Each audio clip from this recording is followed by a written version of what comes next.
What's up guys, Pete with Auto Repair Tips. I'm going to show you how to put a fuel filter on a 2015 3500 Series HD with a 6.6. It's something you can do at your house. It's a simple project. So check this out. We're using a Wix 33960XE. Also comes with two O-rings, one for the top and one for the water separator. Make sure you go back with the new O-rings. One of the first things you're going to do is remove the right front tire.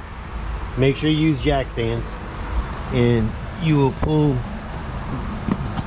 the inner splash shield back.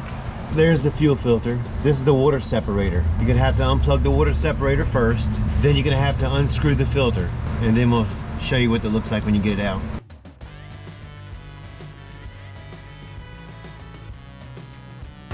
You're going to remove the air intake.